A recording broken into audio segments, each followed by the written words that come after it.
All right, guys, I've got a great show here with a great guest that I think you're really going to enjoy. We're going to be discussing what did honor mean in the past, especially around the ritualized moral system that we used to have in America and in Europe, built around honor and reputation and social order. And we're not going to just sit here and judge it as modern individuals. We're going to look, perhaps with some humility, to what our ancestors did in the past when honor meant something, when honor was social capital. It wasn't just about feelings, it determined whether others trusted your word, whether you could lead men, whether you could participate fully in elite society, whether your family's name retained legitimacy. Honor was public, not private. An insult that went unanswered signaled weakness, not only to the offender, but to everyone watching. And this led us to dueling. And dueling is something we look back on now with disdain, but we're going to explore it a little bit here with my guest, Alpaca. Alpaca, how's it going? How do you feel about dueling? For it. You're for it? For it. Yeah, this is a pretty broad topic, but one of the things that's been kicking around in my head, I had this nebulous idea that we talk about honor and honor cultures, and it kind of connotates more primitive society, and that's kind of our knee-jerk reaction to view like an honor culture society, to be more akin to like third worldism, where we have in India, there's honor killings if a daughter brings shame on your family and that sort of thing. But I would posit that honor is a very European concept that's ancient and kind of ubiquitous throughout the whole of humanity. But in Europe, it manifested in a cornucopia of masculine and feminine virtues. And one of those virtues, I believe, that has been attacked and probably mostly slain from our culture is the idea of masculine martial virtue, the honor of violence.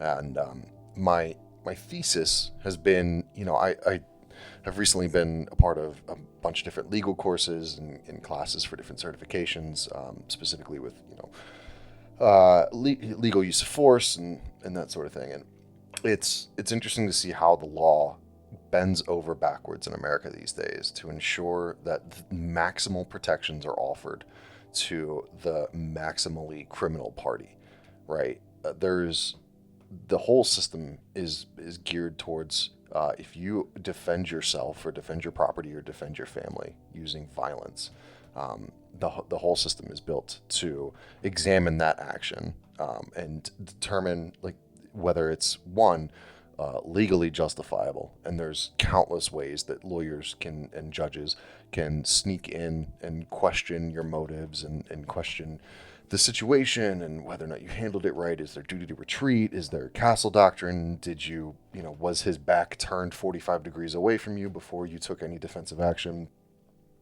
Did you have an avenue to back up and de-escalate? And even if you get on the other side of the criminal case, you have the civil case, which says, you murdered this guy who was rushing at you and your wife with a knife in your own house. You shot him and shot him dead. But his family may be entitled to compensation for the life of this worthless individual that was attacking you.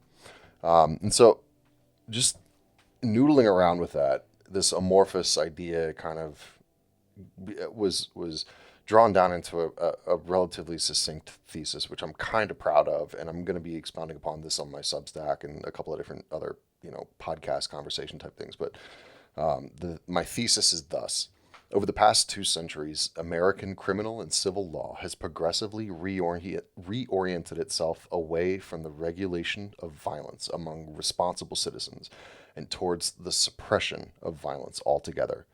In doing so, the legal system has increasingly treated physical conflict not as a tragic but sometimes necessary feature of civic life, but as a moral pathology to be eliminated. This shift is evident in the abolition of mutual combat doctrines, the narrowing of self defense standards, and the expansion of civil liability even for justified force, which has functionally disarmed virtuous citizens while leaving violence as a practical tool only for those least constrained by the law, conscience, or consequence. And it's one of those things you can trace through history. I'm happy to get into it in a lot more detail, but the the summary is within history, violence was tragic, but not taboo. And now, with modernism, we've stripped the capacity for masculine virtuous violence away, legally and morally and culturally, to the point where any application of violence, even if justified, is still considered some sort of pathological anger response. Okay, yeah, that was a great thesis there, Alpaca. And I can definitely see why running into the modern legal system would lead you to think in those directions. Um, it does seem that everywhere we are feminized and our men have been softened and weakened. Um, it does feel like honor itself is less important in today's age. So let's start with today, and then maybe after a little while, we'll go back in time and discuss what people used to think about honor and violence. But starting with today, why do you think it is, Alpaca, that we have no room for violence and even our understanding of honor has changed so much that I mean, I don't know. I don't hear people talk about honor in this day and age almost ever. I'm sure it still functions a little bit. Your name, your reputation still matters. We see a lot of people go after each other's reputation. That's what cancel culture really is about. It's about killing your name. So obviously your honor in a sense still survives, but we don't talk about it like that anymore, do we? No, and I think the concept of honor assumes some sort of like patrilineal heritage, right? If you're the opposite of honor is shame, and if you're bringing shame upon something. And we have reputation as a relatively, you know, concise metric for how much shame you've brought upon yourself, but it's atomized and separated from the concept of any sort of like family, right? Like you're not out there bringing shame upon your family anymore as an American. All people are atomized individuals separated from time and space and roots and soil. And so any shame or action they commit is just a product of their own particular choices, their own particular environment, and not not any. If you admit that there's an honor culture, an honor system that's connected to like some sort of family unit, you have to also admit that negative behaviors are also associated with the family unit. So I think it's just another one of the things, liberalism being the universal solvent of civilizations. It's another thing that got thrown out with the bathwater when we decided that we were all just going to be itemized, individualistic cogs in the great machine. Hey, that's interesting. Yes. So, would you say that we have honor now, but only for individuals? And in so doing, we've kind of destroyed really what honor is? Yeah, because collective honor presupposes collective guilt, right? And I think collective guilt is one of the things that's incredibly irritating to modern liberal sensibilities.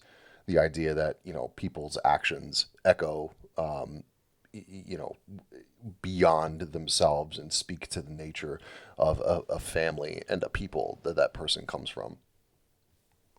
Gotcha. Okay. And that's not how it was prior to liberalism. This is a product of liberalism.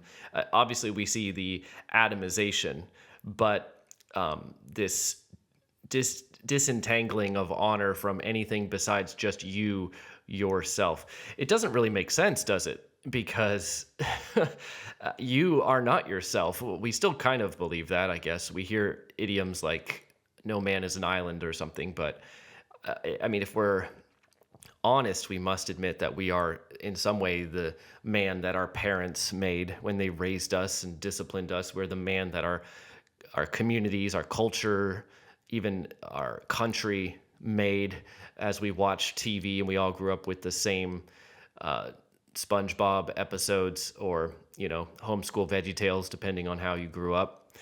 That did affect who you are, right? And so if you act a certain way, that carries weight, and it does actually speak to what America is, and you as an American represent America. And then diving down into your family and your family unit, and maybe even your family name going back generations, it does seem to make sense. But it's almost like recovering a lost art in our day and age, it feels like to me.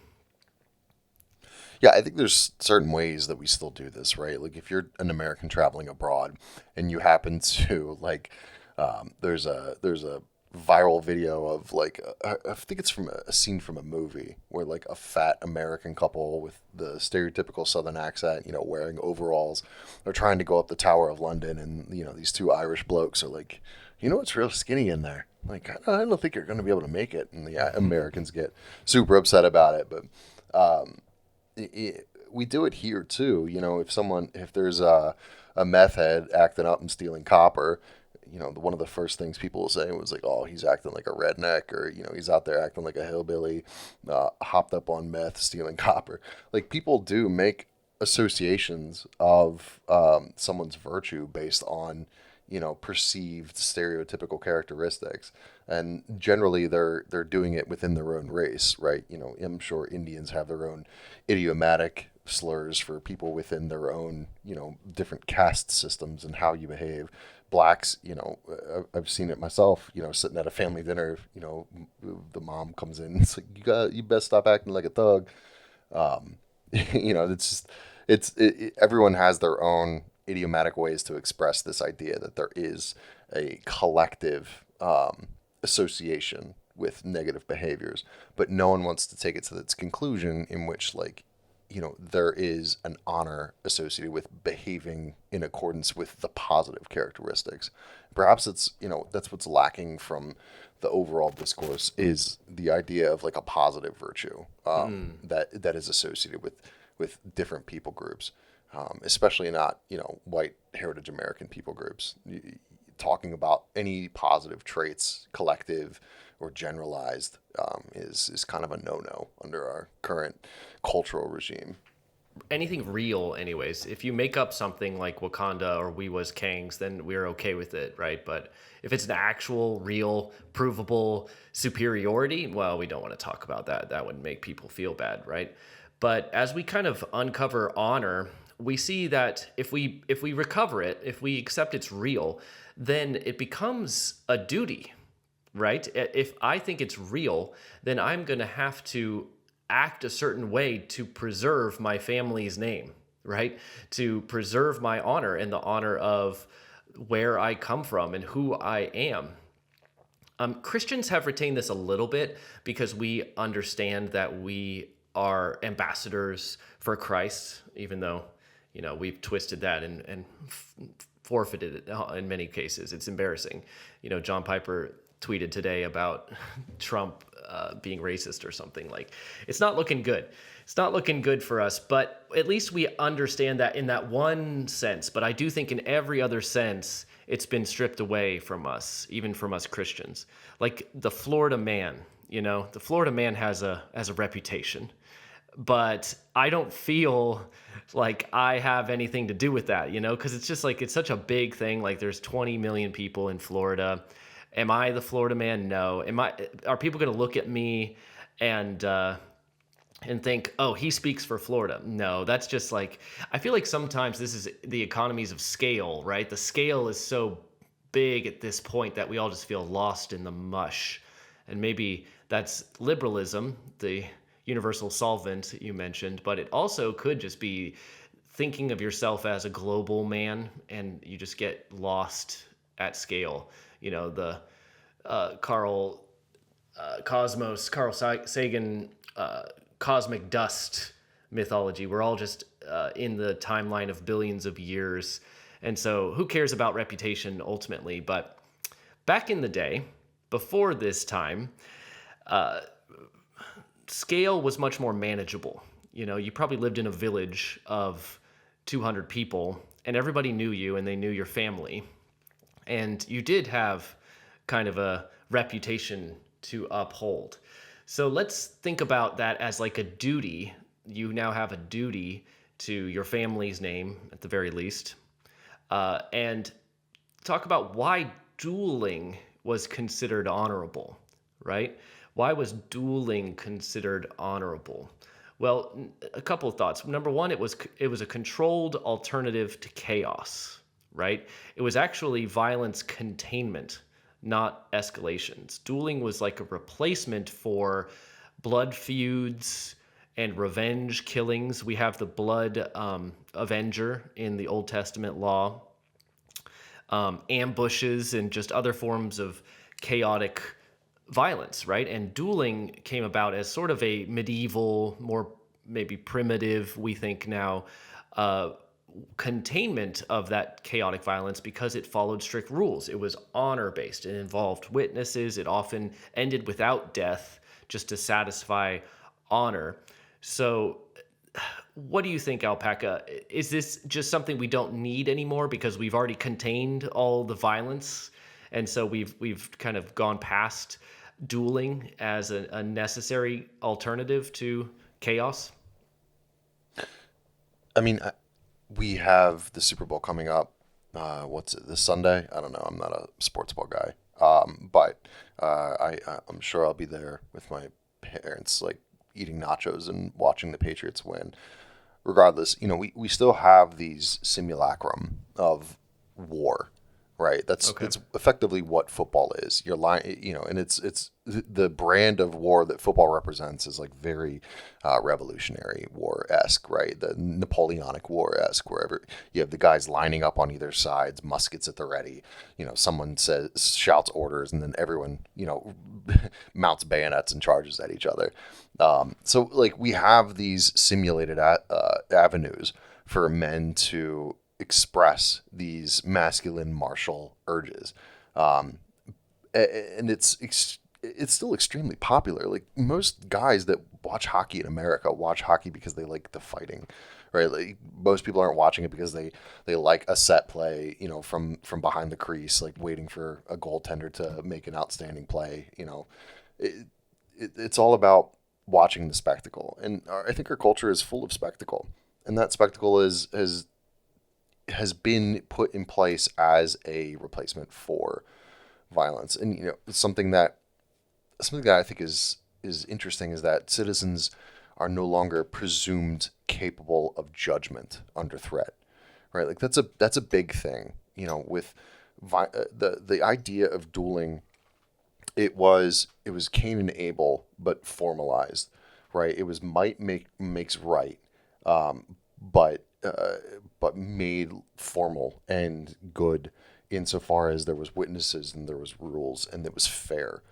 And perhaps I'm not advocating for dueling to the death, with pistols at sundown, and a priest to do last rites, but there is an aspect of our system that went too far in the other direction, and now where the common man is no longer legally or probably morally capable of adjudicating what is an appropriate application of violence in the moment. Yes. Yes. So let's talk a little bit about why dueling, and then we'll get to maybe a Christian view of the morality of dueling. But first of all, why dueling? Well, the honor, that was the first thing. You know, a blood feud and a revenge killing is also sometimes about honor. The revenge killing might just be passion, if your family member is murdered, you want to go after them. But murder could be taken to the courts. Although it is worth mentioning that one of the reasons dueling was popular back in the day is because the legal systems were weak and slow or corrupt. So dueling sometimes was a response to, maybe higher class men who wanted to solve something, but they couldn't trust the courts. So that was definitely a part of this picture, but mostly the honor of it, if we go beyond just like, justice, the honor of it was that you're willing to risk death to prove that you are a dude, right? To prove your sincerity.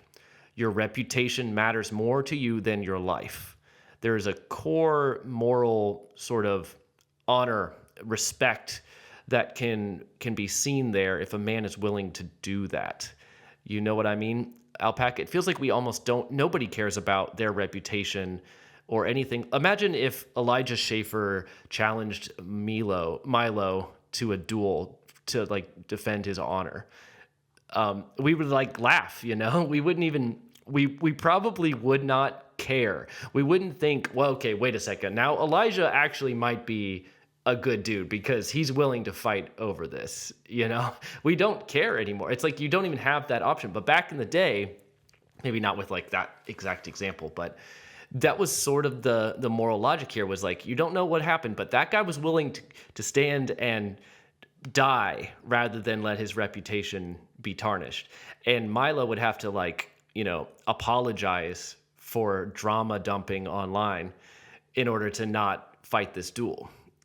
Am I getting do you think I'm getting the moral calculation there correct? Yeah, it's interesting because thinking about that example with Elijah and Milo, it's you know it, I think dueling is predicated upon the idea of like a community, right? Where people know each other, they know each other's issues, virtues. They keep a tab of everyone's reputation within the community, and I'd like to think that like prior to Milo and Elijah initiating a duel with each other, a community with capable martial men would probably have, stopped the priest from molesting Milo and leaving him with a So lifetime true. of sorrow, or, stopped Elijah Schaefer from, snorting that line of cocaine and going on, K-hole trips and being an alcoholic dick to his wife. Like there's the point of, I think what you're touching at is there is an aspect of this idea of dueling that is only it's not in a vacuum, right? It's within like when was it Aaron Burr and I forget who it was. Who was the famous founding father that had a Alexander duel because Hamilton with Aaron Burr. yes, yeah, and it's like these guys were protecting their reputation because their reputations were both known by their communities and were subject to scrutiny. And so it's the scrutiny of the tangential community that I think is the impetus for maintaining that relationship, right? Like if there's no shame from an outstanding, from a neighboring community of people that know you and care about you, then there's no reason to duel. And so now we have a judicial system that has replaced that with the ideas of like defamation and slander and libel. Yes. And we can use some sort of algorithmic, equation to figure out what the total damages to your reputation would be in monetary terms. And I don't think that's fair. I think people recognize like, hey, if you're going for my reputation, you're going for my life. My word is Yes. my bond. My reputation is my ability to provide for my family, for my Yes. community to trust me and to know me as I am. And therefore, you've attempted to kill me. So here we go. Yes. Uh, Perhaps that makes sense. I don't know. No, it It's does. off the cuff. I'm thinking of like, in a village back in the day, you would go to the greengrocer and you would buy your cabbage or whatever. You wouldn't pay them. You just put it on the account because they know who you are. And then maybe like once every month or 3 months, you go and you settle your account with the greengrocer because it's your word, because we know who you are. People knew each other. And that's just how how the world worked without safety nets, right? We didn't have banks vouching, even government vouching for banks vouching for you to buy that cabbage. That's where we're at right now. We have this intense system of safety nets. But it's even hard to imagine this. Back in the day, the world wasn't like that. And actually, your name, your word, your reputation was how you lived your life. So if you refused a duel, for example, it's not just cowardice, it's social suicide, right? And you actually have to care about if someone is slandering you up and down.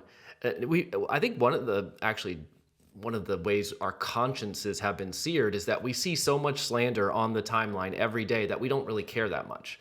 Who cares if this person slandered that person or that person slandered that person? At least this is where I get to. I get a little bit jaded and cynical, and I'm just like, well, I don't even care. It's just, we live in a slandered world.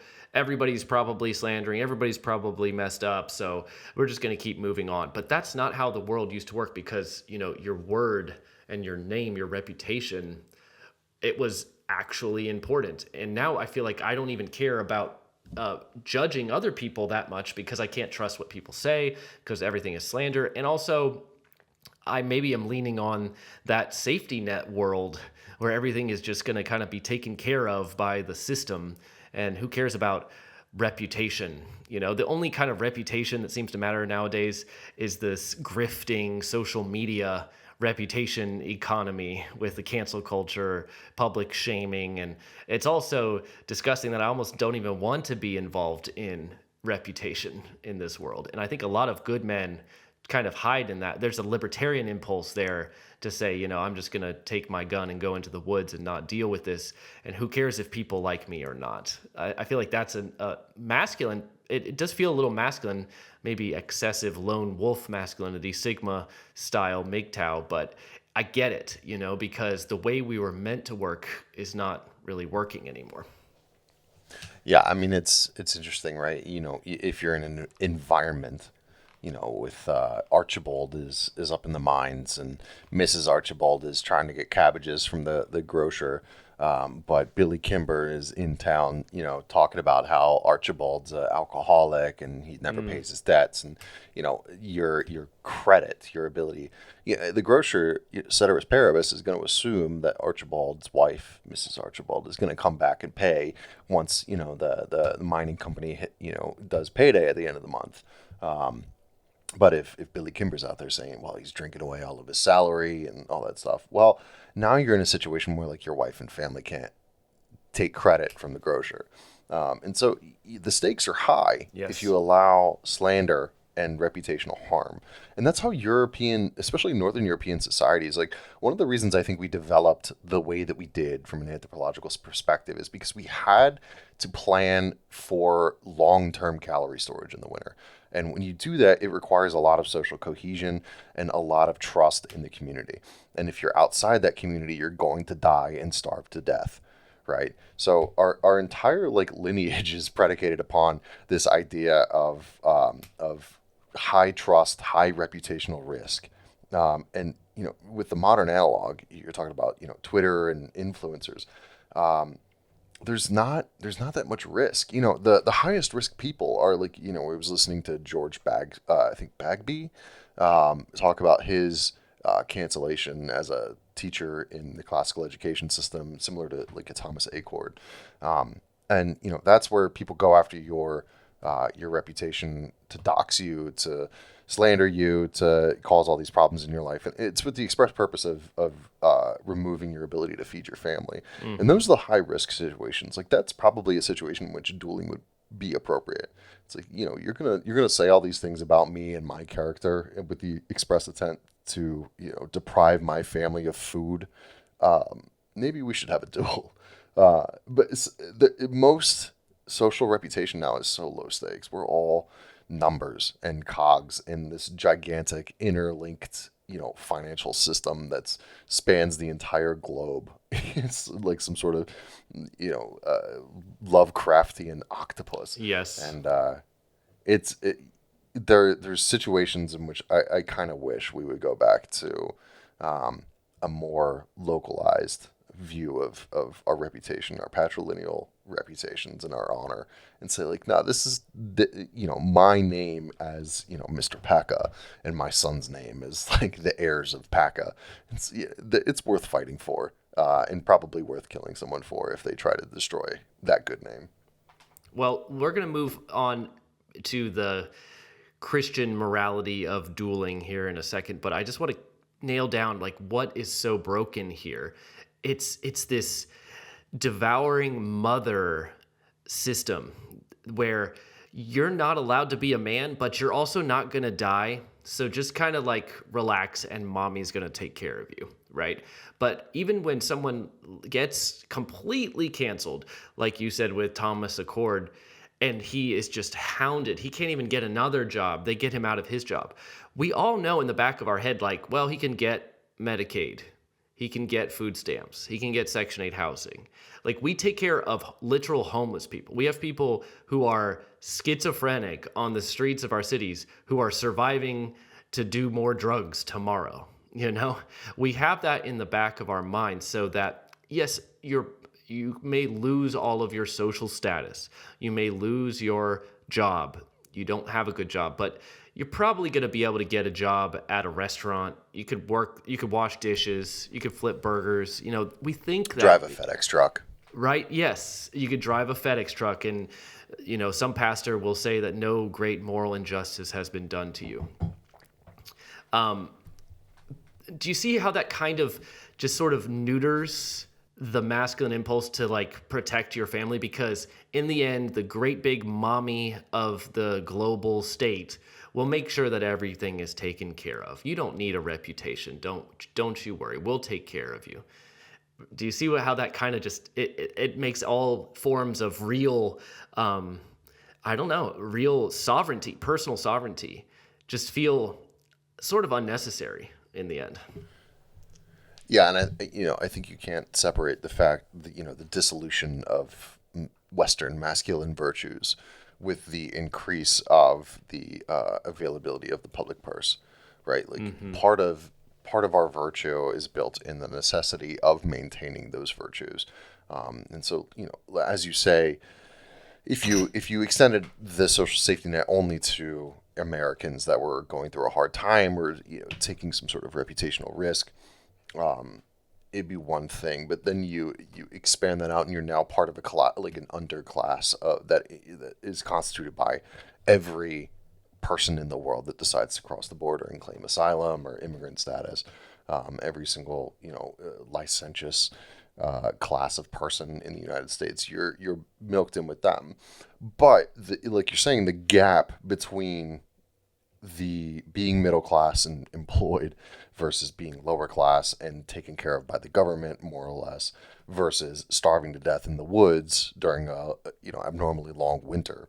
Like those are three different things, and perhaps the realities of existence without the austerity of the American public purse have had an erosive effect on the ideas like, well, my back's against the wall now, we have to fight. Right.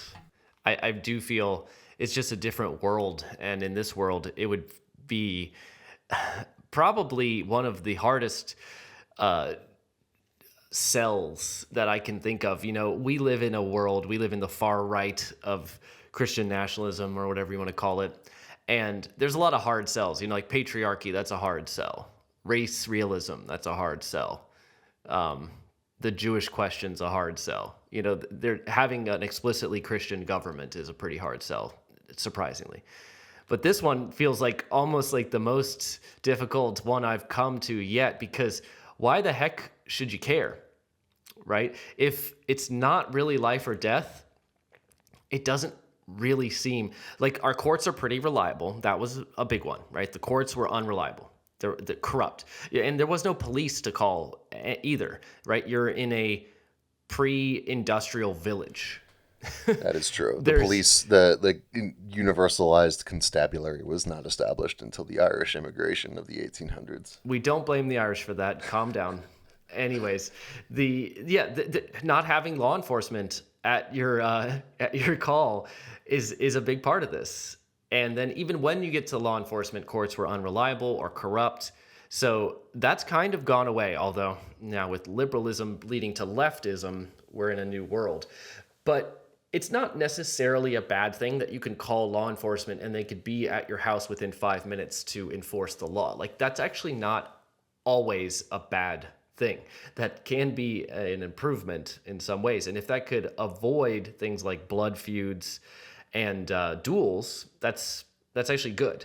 So in some ways, the violence constraint that I began with is a little less necessary because we have better technology to constrain violence. Reputation doesn't matter as much either. That I think is one we can all agree is a bad thing. It is bad that reputation has gone away, but just bringing back dueling is not going to bring back reputation. It's not going to bring back honor, right? Honor had to be costly. It had to be important to be real. We just discussed sort of why honor could be a life or death situation in the past, and it's just not anymore. Look at all of the social safety nets we just talked about. Your honor has nothing to do with it. You get it just by being alive in this country. I was speaking to a friend of mine here locally who is in law enforcement, and he actually brought this up. He said there are people who don't care about breaking the law because they know they're going to get the same benefits whether or not they break the law. We all know the idea of like a homeless person who breaks the law to go to jail because it's warmer in jail than on the street, right? We all get that sort of way the system is broken. But this is another one that's a lot broader because something like 40% of Americans are getting some benefit from the government. So it's more than just your crazy homeless person who doesn't have a home. There are whole communities, demographics of Americans who live off of the government and government benefits. And if they go to jail for a felony and get out, they're going to get the same benefits. Those benefits are not tied to their honor or reputation in any way. In any way. So in a sense, honor and reputation are not real anymore. They just do not matter in the sense that they did before. It's kind of this ethereal thing, like you want to have a good name or whatever, but and there is a Bible verse on that I pulled up. Where is it? It says Proverbs 22, where is it? Proverbs 22:1.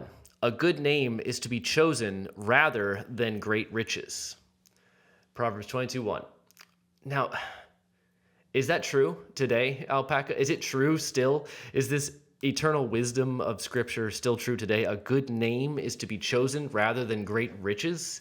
Because if you look pragmatically, it's just hard to see why. It kind of feels like something your uncle or your grandfather would pat on your back and tell you, and you'd be like, yeah, right, boomer. You don't know what you're talking about. Nobody cares about a good name anymore. Give me the money. That seems to be the way the world works right now.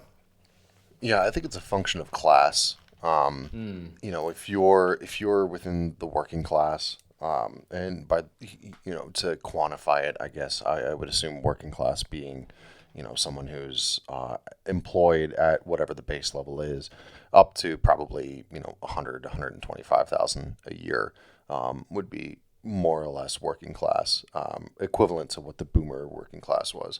But when you're in that zone, you're effectively, corporations and employers are going to treat you as an interchangeable cog in the machine. So your only value to that employer isn't necessarily your reputation or your ability to cultivate a name for yourself. It's going to be your ability to perform whatever task you're given, or build whatever widget you're out there to build. And it's always efficiency metrics. And then you end up in the middle class, and by middle class, I'll say people between like 125 to 300 a year income is sufficiently middle class now. And once you're there, you're in a position where reputation is exceptionally important. You're probably getting, you've probably had multiple employers. You probably have an industry that either knows your name or would recognize your name in connection with your employer and whatever it is you're doing. And then when you get to the upper classes, it becomes an efficiency metric again. You're a financial advisor. Well, how much? What's your assets under management? You're a hedge fund manager. What's your 10-year performance? You're a lawyer. How many cases have you won? Your name is less important than what you can do for effectively the elites, because the upper class serves the elites, the middle class serves the upper class, and the working class serves the middle class. And so it's a weird, like, fractal relationship between efficiency and and reputation.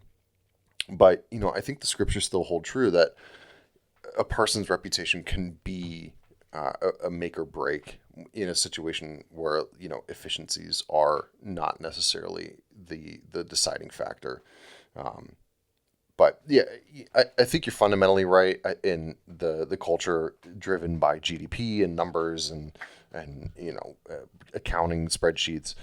Um, it's hard to quantify. In the business world, we call it like reputational risk, and it's effectively what revenues will be lost if you have an employee that causes you reputational harm, which boils down to, will you get like negative news on some sort of local or national news website? And they have good algorithms for determining what that reputational risk is. And it'd be interesting to try to apply that to like an individual level. Like, what's my reputational risk if if I'm labeled an embezzler?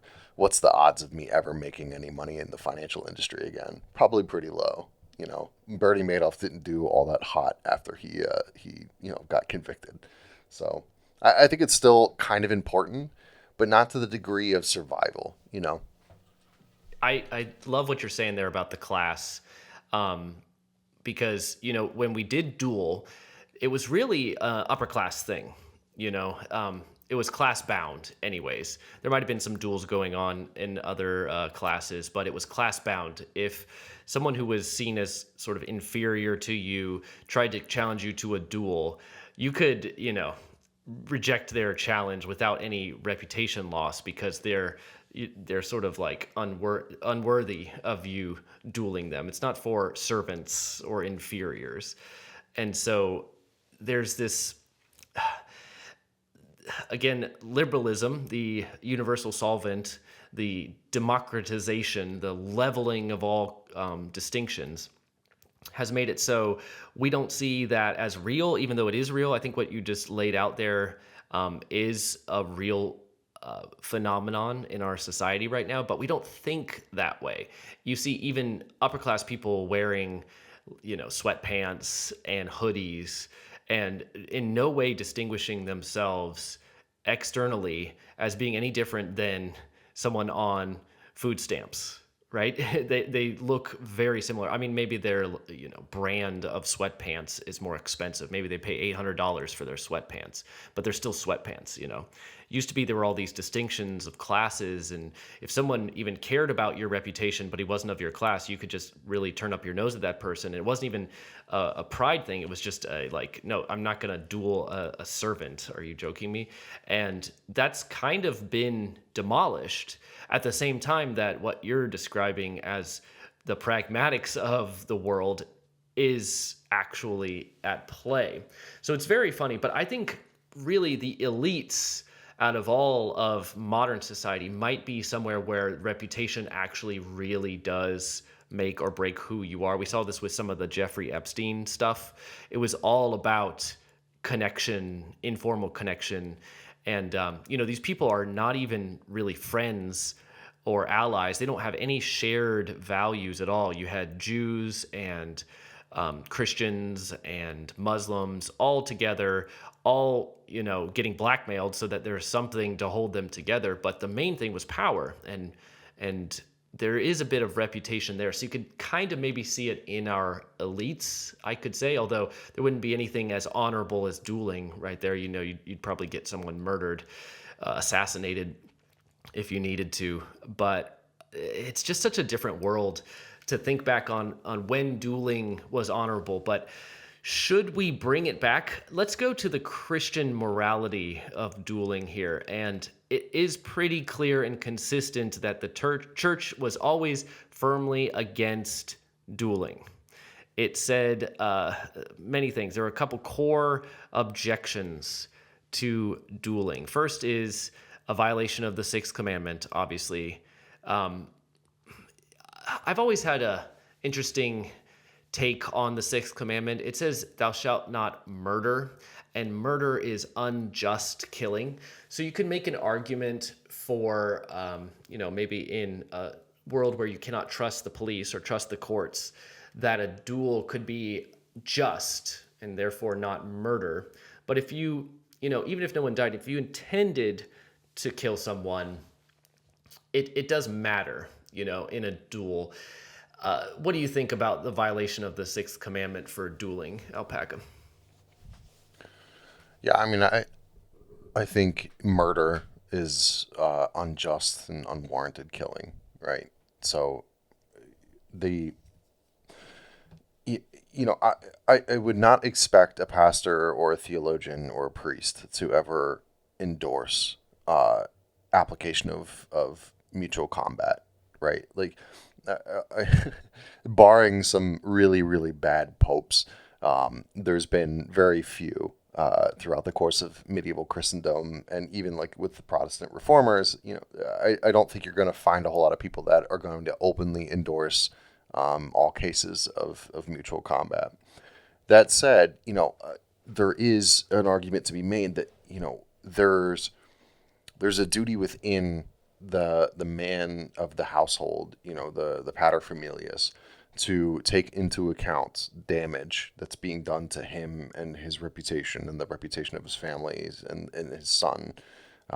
And in a world where that matters, it seems reasonable to me that mutual combat is certainly not something that needs to be eschewed in all circumstances.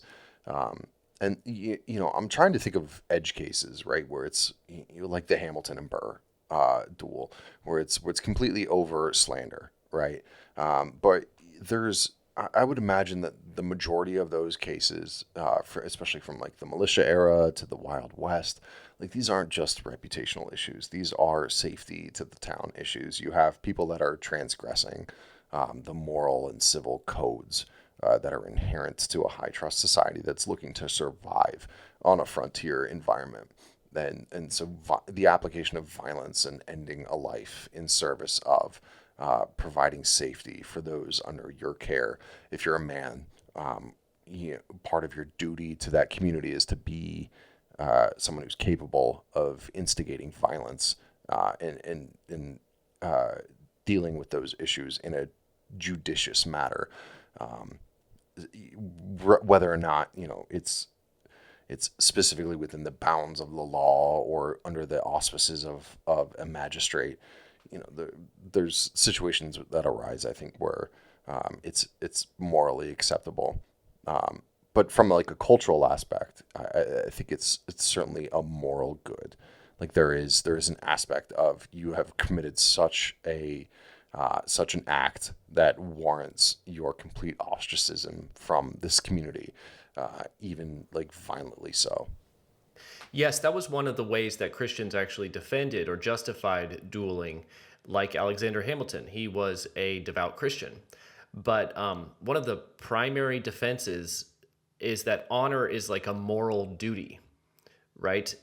If you're a Christian gentleman, you need to defend your honor so that you could continue being a gentleman. Or if you're a father, as you mentioned, you cannot lead if you've been disgraced, right? As a father, Christ has given you the duty to lead at least your family, but many Christian gentlemen needed to lead much more than a family. They needed to govern, they needed to command, and you needed honor, you needed a reputation in order to do that. And so defending your honor was more than sometimes just a life or death scenario where the world didn't have safety nets. It was sometimes your God given duty, these men would claim, in order to be able to do the good that God has asked you to do, right? Whether that's lead your family or what else, they would say, if my name is destroyed, then my ability to do good is destroyed. Does that make sense, Alpaca? Yeah. And your ability to operate within the parameters of like a set community is destroyed. And that I think is the bigger issue, right? It assumes that there's economic and lifestyle ramifications to a reputational damage. Yes. Okay, then let's look at the next kind of core objection. That would be sort of, again, the sixth commandment, thou shalt not murder. And we're trying to say maybe that this is not unjust killing because there is a justification for doing it, right? Maybe there is a justification for this killing. The next objection would be rejection of private vengeance. Romans 12, vengeance is mine, says the Lord. So dueling is maybe bypassing the law, the lawful government authorities, and maybe even divine justice if he says vengeance is mine. So is this dueling immoral, Alpaca, because it is private vengeance? It's trying to take vengeance into your own hands? I would like to think it's a delegation of authority, right? So if there's, when we talk about dueling, it assumes that there's a breakdown between some sort of civil magistrate and the application of justice. And we currently operate in a situation in which justice is dispensed exceptionally slowly, often with extreme bias, and often without the moral auspices of a Christian ethos, right? And so that would be my argument for dueling being appropriate in like a modern age, where because the justice system and the civil magistrate has effectively washed its hands of administering justice, and therefore it is delegated to the head of household. But you could see that analog being played out in situations in which these like you said, there's an elite aspect to dueling. So who is above the princes, right? So if the princes have a dispute amongst themselves or amongst nobles, it makes sense that dueling would be a primary dispute or an ultimate dispute mitigation mechanism. But also in like frontier justice, where Wild Bill Cody's out there, defending his reputation against all comers, I guess. There is no magistrate in the frontier. It's just you and the elements and God, and the small town in which you are the sheriff, right? So it's a function of delegation, but there is a danger in the if dueling became like a ubiquitous thing, right? Like mutual combat being the primary mode of conflict resolution, probably would be heavily utilized at the outset, and probably in ways that would constitute, trying to take vengeance upon just personalized enemies. But I think over time it would settle out to be a dispute resolution mechanism of last resort.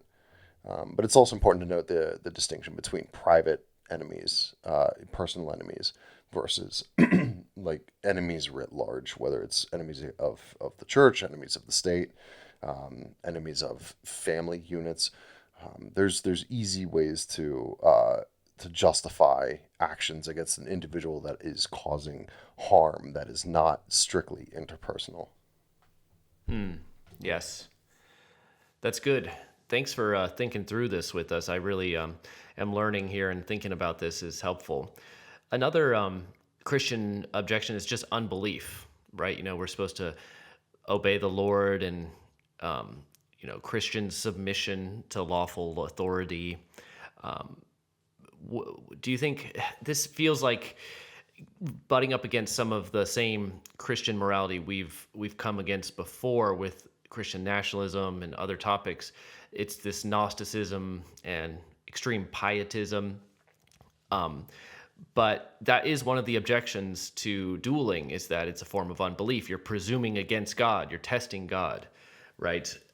Especially when some of the duels were like framed as, God will show who is right. We're going to go out and shoot each other. Although when I look at the Old Testament, there's a lot. Even in the New Testament, you have some examples of them casting lots and doing things to sort of ask God what they should do that we would consider maybe superstitious in today's day and age. But what do you think of this objection, Alpaca, that it's presumption against God or a form of unbelief?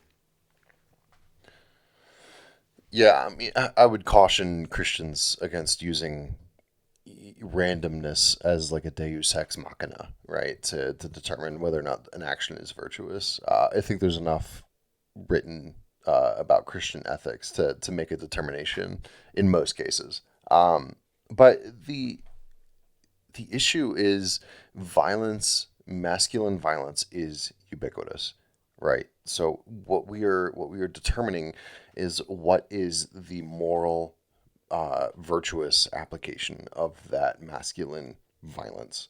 That so I don't particularly know. I don't have a great answer for this. It's something I'm still thinking through. But it seems to me that we've compounded these systems in modernity that make it seem like there's infinity avenues of conflict resolution, that mitigate violence, and that violence unto itself is an evil. And I don't particularly believe that's true. I think there's ample evidence of God enacting his will on this earth through the application of violence. Certainly through the application of interpersonal harm, or divine harm against people.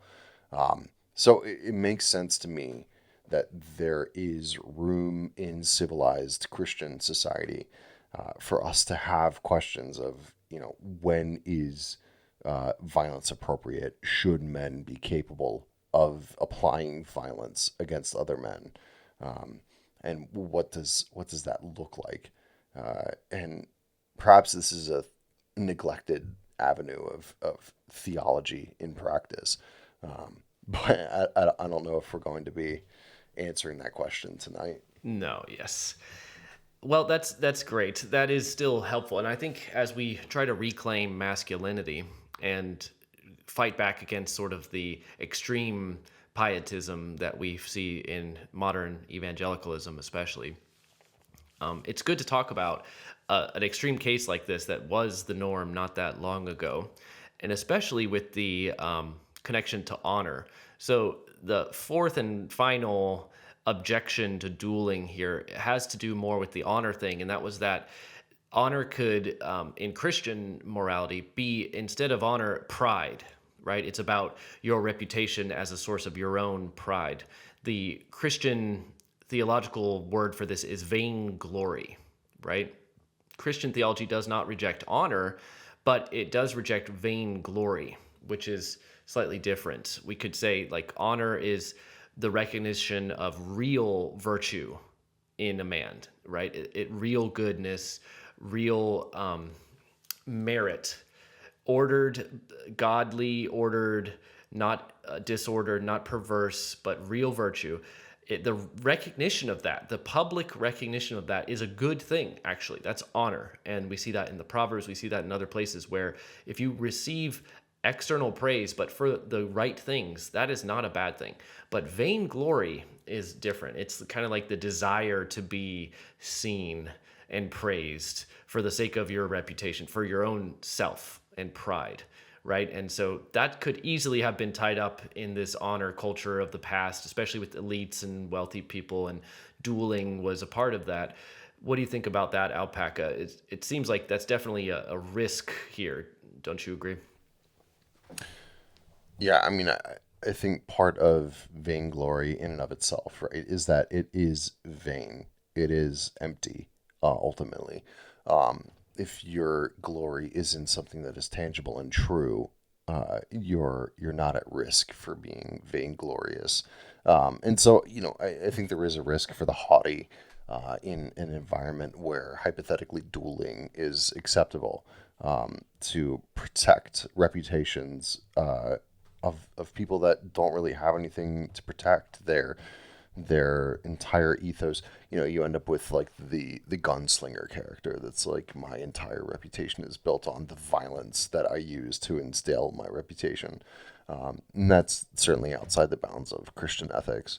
But there's the vainglory gets applied now to, um, racial and patrilineal boasting, where I don't necessarily think it's vain, to say this is the system my ancestors created, or this is what my family has accomplished. I think you are boasting, especially for Christians. There's always an eye towards being blessed, right? God has blessed my family with the ability to do X, Y, or Z, or God has blessed my family with the resources to accomplish X, Y, Z.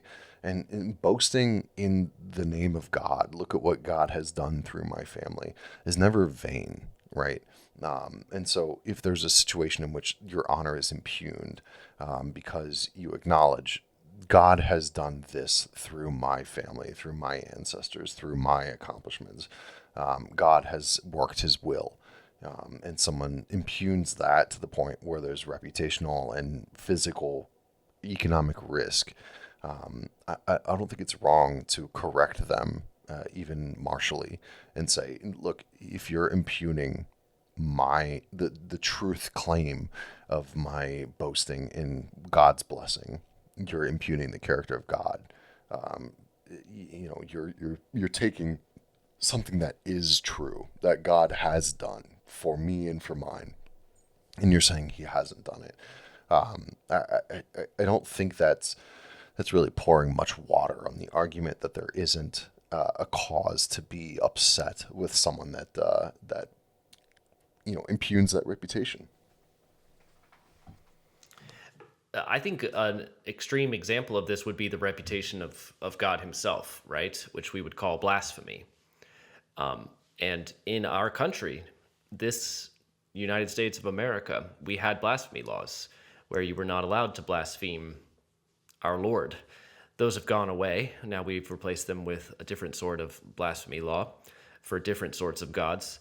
But we did at some point consider that to be worthy of some sort of punishment because the reputation of the Lord was worth recognizing, right? Was worth defending.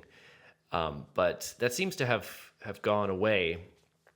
And we do have plenty of vainglory nowadays. I think the whole racial vainglory thing was a funny little sideshow.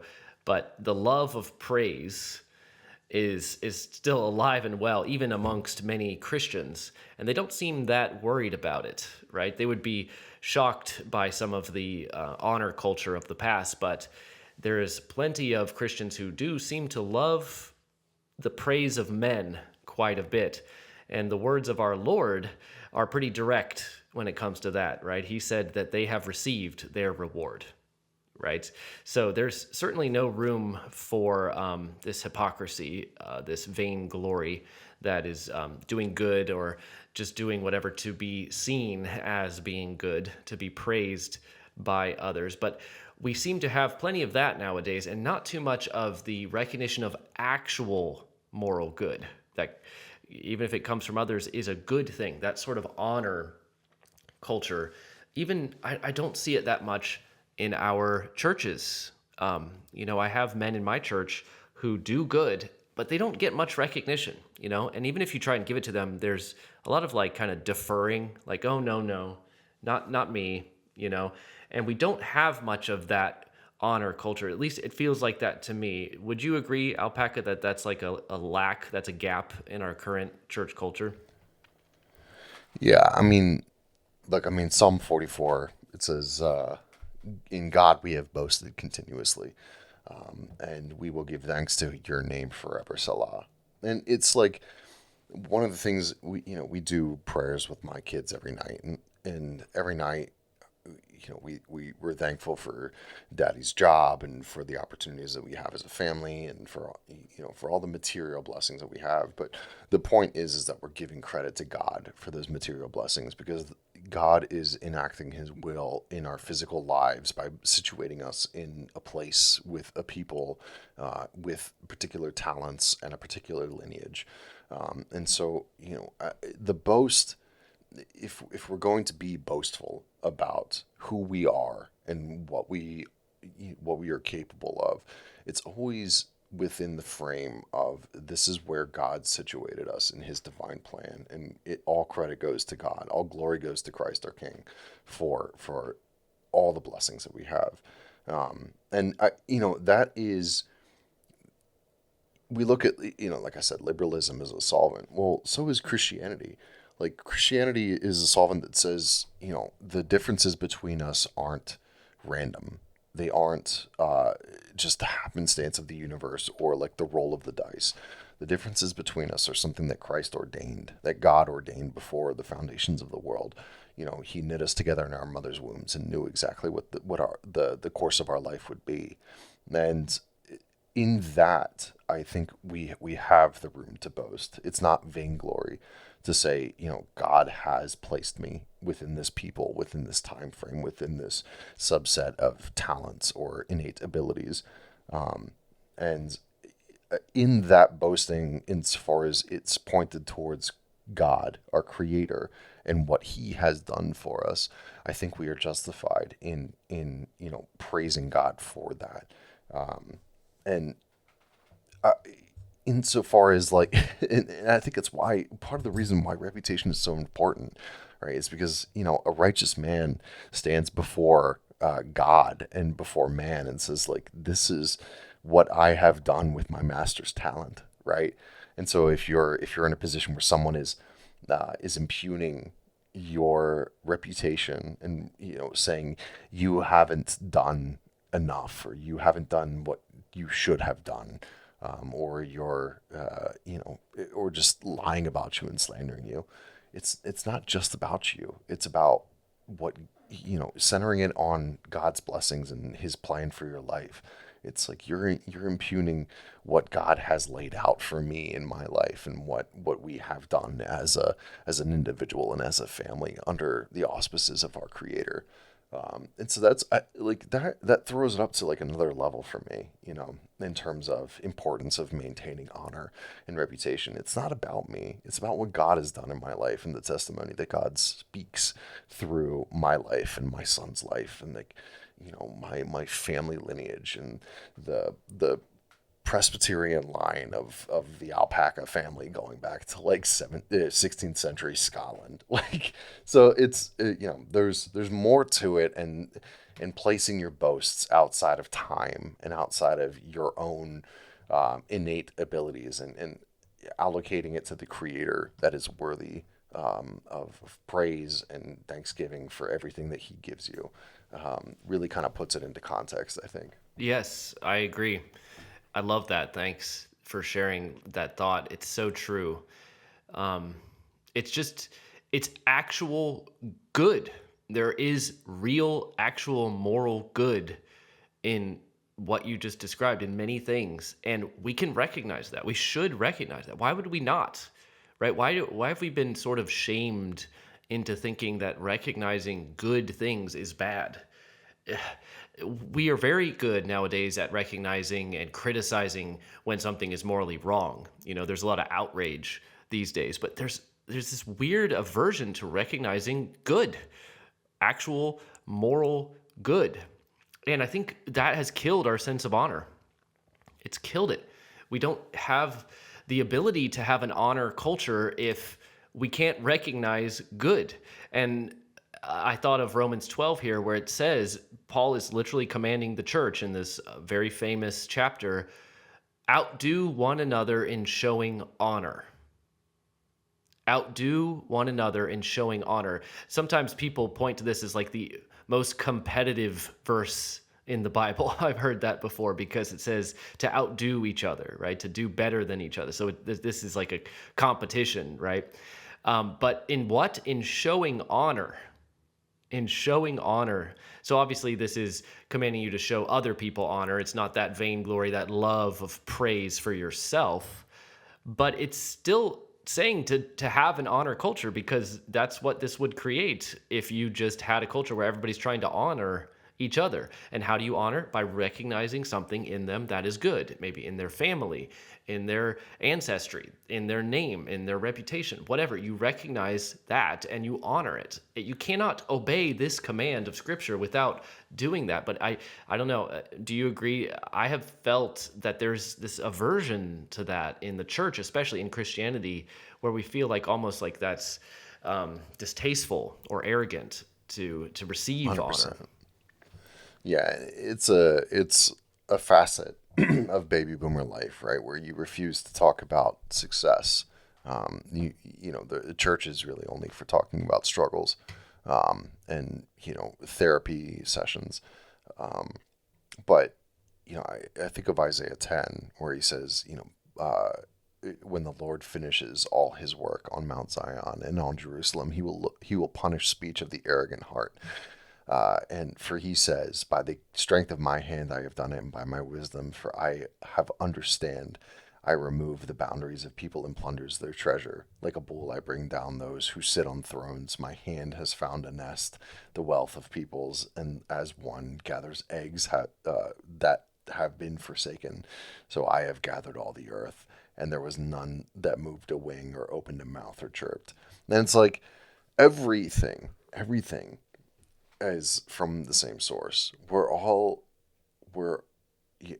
members of the church are working under this same power, under this same impetus and engine that drives us.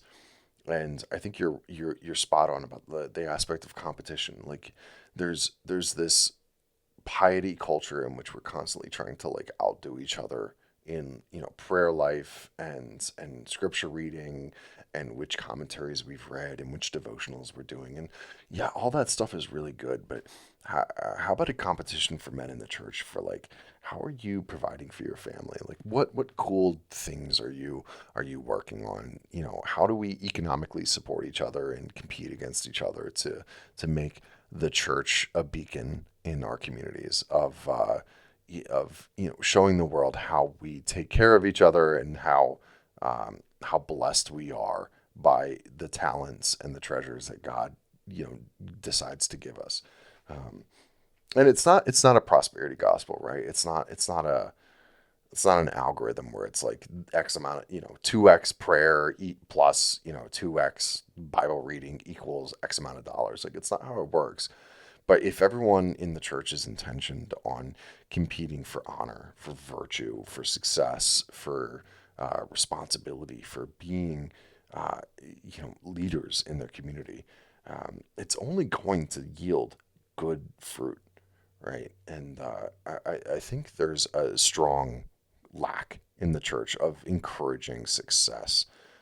It seems to me that there's a lot of encouragement for weakness and a lot of encouragement for vulnerability, and these aspects of human experience that cater to a more feminine audience, but not much emphasis on the energy and the time and the effort that it takes to actually take the talents that God has given you and chisel existence out of nothing, and make a life for a family on this planet. Like there needs to be a lot more of that. Yes, I agree completely. And I think you're good to point out that that's a more effeminate version of Christianity. I often have thought of this, and I think that Scripture doesn't speak as much to this. We get a lot of scriptures, like again in Romans 12, where it says, "Do not be haughty, but associate with the lowly." Because I think Scripture is written to a people that sort of assumes a patriarchal and masculine norm. You could even see this in language, even in the English language up until the 20th century. I even remember when we had a masculine neutral to our language. If I was just telling you a story about a person, I would use masculine pronouns. I would say he and him, because just if it was a neutral person, we would assume he, him pronouns. It was just masculinity was baked into our language because it was baked into our culture. And in the same way, I think sort of the striving for success that you are describing was baked into culture until very recently, until we got to such a stage of cultural degeneration that we have to kind of make a case for this. But just success itself, like really, you need to make a case for trying for success. Not that long ago, people were struggling to sustain themselves, going back to the sort of life or death world before safety nets. Not striving for success wasn't an option, right? You would die. You couldn't sit on your couch and be apathetic and watch Netflix and the government would send you food stamps. Like that just wasn't an option. So I think the Bible was written for a healthier culture, a more masculine culture. And so we don't get as many verses sort of commanding you to get off the couch and try to win. But there are verses like that. I'm still in Romans 12, verse 11 says, "Do not be slothful in zeal, be fervent in spirit." So, it says be zealous. Don't be slothful in zeal. Be zealous and be fervent in spirit. So there are still verses here that sort of command what you're talking about, Paka, with this, honor one another towards success and doing good things. So do not be slothful in zeal, be fervent in spirit, serving the Lord. Alpaca, any last comments there on our zeal and our fervency in the context of maybe honor culture and dueling and the way things were in the past versus how they are now? No, I mean, I think the important thing to remember is, like, I'm not advocating for the position of bringing back dueling, per se.